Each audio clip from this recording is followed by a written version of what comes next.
right, hello and welcome to another expert interview. My name is John Golden from SalesPOP Online Sales Magazine and Pipeliner CRM. And today I'm delighted to be joined by Jeff Galas. Hey Jeff, how are you doing? Good. Yourself? Excellent. Jeff's an award-winning sales coach, strategy consultant, speaker, and author. Anything else you do in your spare time, Jeff? I'm a proud parent of two and a basketball coach. Excellent. So he's a busy man with on-purpose growth. And today what I thought I'd like to talk to Jeff about is sales process. And I guess one of the things that always strikes me about sales process is that number one, it gets talked about a lot. But still, people and organizations, a lot of people really struggle with sales process. Why is that? Why do you think that is, Jeff? I greatly appreciate that's question because I do think people struggle with process throughout their entire life, not just in the sales process. But when we talk sales process and specifically around what the salesmen are actually doing, people get terrified that you're going to remove the ability to be creative and artful. So they think of it as an either or, and it's always been this academic argument, whereas the process really sets the people free to have their creativity in the way that allows the best results. So I think the struggle comes from the mindset around process. Yeah, I agree with you totally. I think anytime you mention process, there's a lot of salespeople go, ooh, process. That belongs to other things, not to us. But the fact at the end of the day is, and I'm sure this is a discussion you have with many of your clients, is that the best performing organizations not only have a well-defined process, but actually have defined activities within the stages of their process. Oh, absolutely. And when you learn about your process and you dig into your process, it really allows you to work with your customers, your prospects, your clients in a way that best suits them. So those activities, those set standard operating procedures and things like that are driven from what is effective and efficient. So the idea that you're working from the buyer's journey to create your sales process, I think, is the best way to produce those teams that really outperform, if you will. So when you start working with an organization, maybe one that either doesn't have a sales process or maybe has a vague one that somebody put together years ago, what's your starting point? I appreciate that. And first, I do want to clear up one thing. Everybody has a process. It's just a matter of if it's on purpose or intelligent. Right. So everybody's following a process. Some people just don't acknowledge it. Mm-hmm. With that said, my starting point with all consulting and all strategy and all of that is really twofold. First, I want to understand the company that I'm working with, my clients, and what makes them unique, what makes them special, and then look at their clients, their prospects, and look at their buyer's journey. Because if your process isn't matched up with what the buyer's journey is, what the buyer needs from you in the sales process, then your process is focused on internal command and control rather than production. Mm-hmm. So on that point of the buyer, one of the things that I've noticed in a lot of the work that I've done over the years is that people and companies often make assumptions about their buyer, or they have maybe the last time they examined their buyer's buying process was years ago and they just assume it hasn't changed. So do you come across a lot of that where people are very internally focused, or they sort of say, oh, well, we know our buyers really well? Oh, I think that's a great point. I appreciate that. That's really insightful that so many people have these assumptions that are driving their actions, but they've never spent any time asking a simple question of how do we know this? What makes us believe this, and testing those assumptions. If sales aren't moving and if the sales process isn't generating the results you want, the first place I look for, and I think that was really insightful from you, is the idea that assumptions are usually where the mistakes are made. It's the things you believe you know and have really no idea about that are holding you back.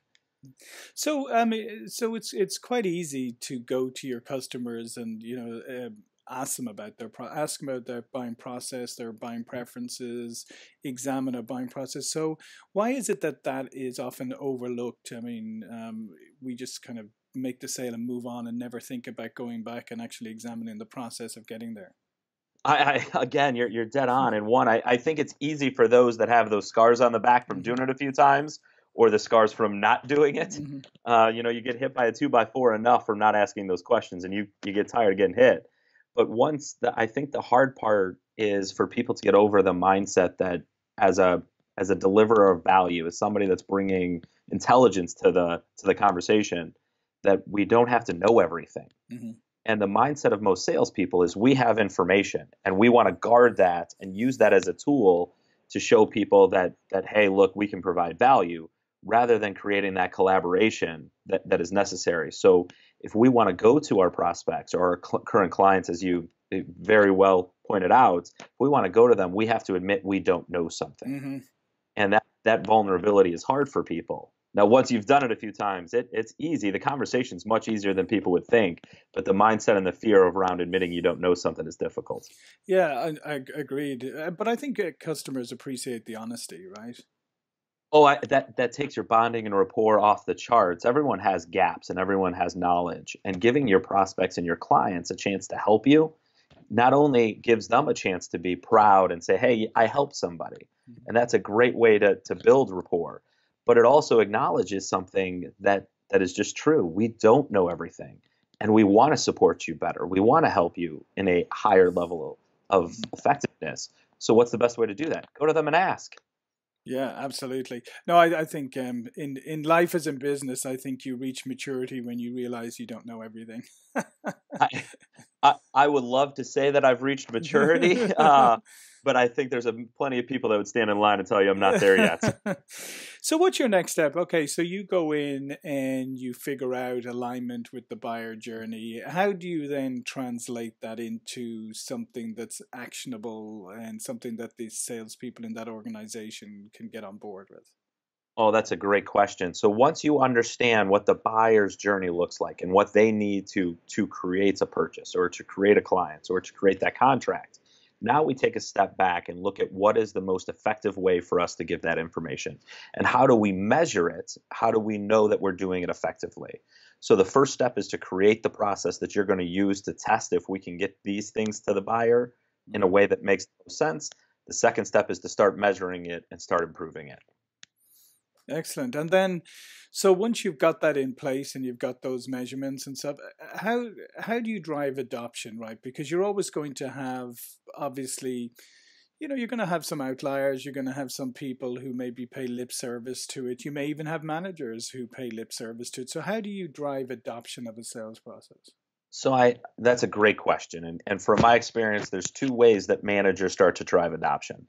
The first, and I do not recommend this, the first is the command and control. Sure. If you don't do this, here's your punishment. And if you do this, here's your carrots. And that's kind of a dying model, especially as we get to the millennials in the sales force. They don't like that model.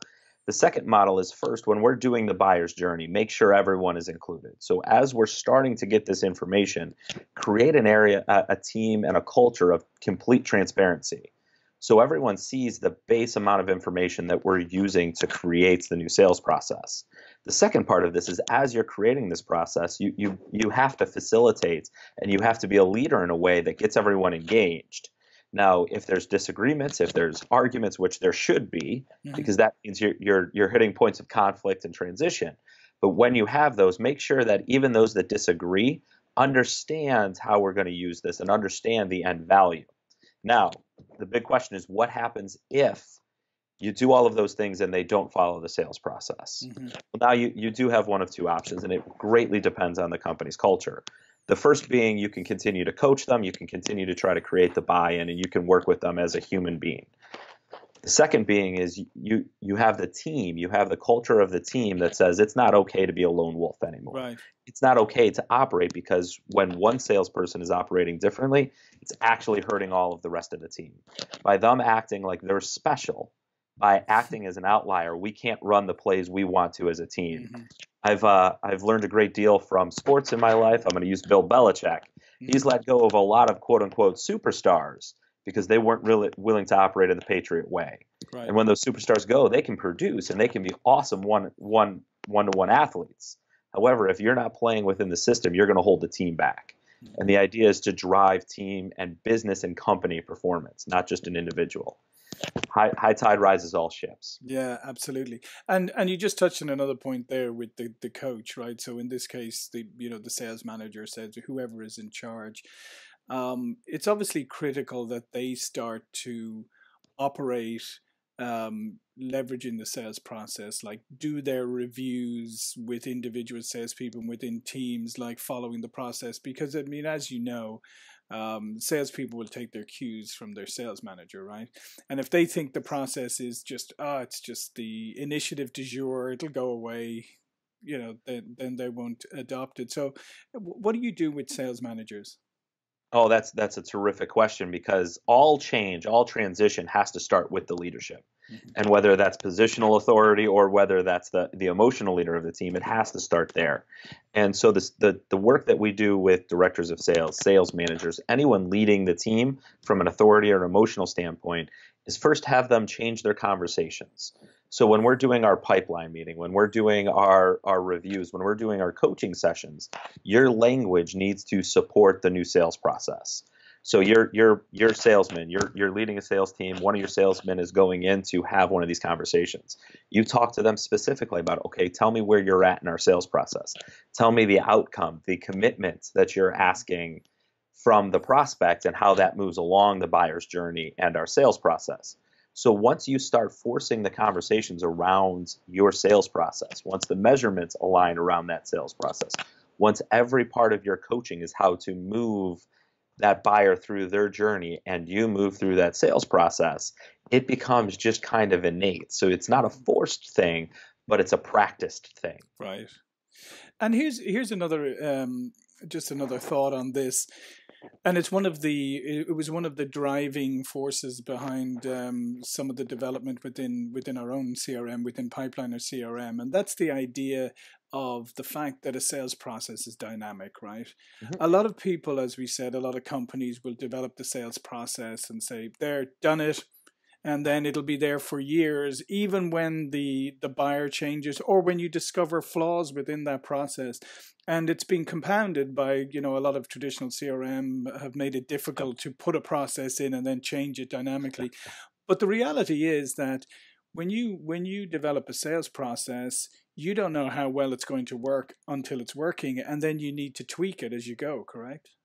Oh, that's a great point. I think Pipeliner does a great job of allowing this type of customization on the go. So the first thing that you have to do anytime you have a process, and this is true in sales and operations and business, we have this process. We believe it's going to work. Guess what?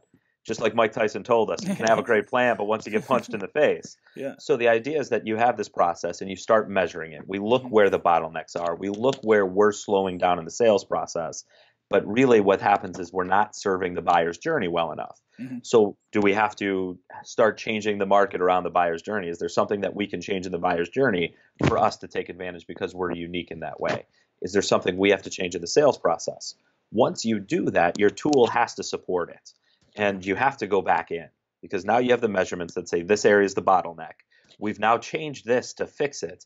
And if you don't change your measurements, you don't change the tool that supports it, that change doesn't happen. The term that I've learned to talk about here is what's called bohica. And I don't know if you've heard that term, but No. employees will say this when you have one big change program and nothing happens from it, and then another big change because the CRM doesn't support the dynamic changes. What they say is bend over, here it comes again, because all of it is just big changes with no support. Right. So if you don't have the tool that allows you to constantly update and constantly keep your tools to support your new process, then it's going to fall apart. Yeah, and I think that's just an important concept around process in general, but sales process, as we said, in particular, because people have not seen it as a dynamic thing in the past, is that idea of continuous improvement along the way, and managers really examining how it's working, where it's maybe not working. And I think that that's something that I think also needs to be communicated to salespeople about the fact that they need to be engaged in this process so that they can give feedback or they can help shape the sales process, right? Oh, absolutely. And here's one of the things. I'm one of my goals is to take back the word salesperson and sales rep because I think it's gone down such a dark path. Sure. And there's so many of us out there that have high levels of integrity. To do that, exactly your point, as sales reps, as the people out there doing the work, it is our job, it is our responsibility to the company to come back and help improve how our company sells, help improve that process. Managers have to be willing to take that feedback. It is leadership's job now to be doing constant improvement and continuous improvement, as you mentioned. And that is the future of sales leadership. Sales, unfortunately, is decades behind manufacturing and decades behind even some of the services. We've got to catch up, and part of that is that continuous improvement you talked about. So what if if you have a couple of examples or anecdotes, you don't have to name companies, but where you have put in a sales process and how it has maybe surprised the salespeople and how it's helped them? Oh, I think every time we've done sales process, it ends up surprising somebody. But I think that the one that I can point to, it was a manufacturing company. They developed this tool, and really what they ended up doing was changing from just a tool that sits on your car. Right. And they wanted that to become now a smart tool. It was for fleet management. So they wanted to transition from selling a manufactured product into a software as a service. Now, our salespeople had great relationships. They built great bonding and rapport with our clients. We had a small, tight-knit group of accounts that we did a great job with. But now the company's strategic plan, strategic direction had changed. We needed to change those relationships. So we needed a process to help guide through that change management, because it wasn't a one-time with updates over years. Sure. It was now a monthly fee. So we had to change the people we were talking to. We had to get to a different level of the corporation and things like that just had to happen. These were new skills for old dogs. And at first they said, no, look at me. I know how to build a relationship. This is about dinner. And I would say, great. What are you going to talk to about at dinner? Tell me how we're going to start building that, using that relationship that you have, which is terrific. You're right. You built that. Let's take advantage of it. How are you going to walk them through this change? How are you going to get them to give you the next relationship? And we had a bunch of pushback. We had a bunch of fighting. These are guys that have been sales professionals for 30, 40 years.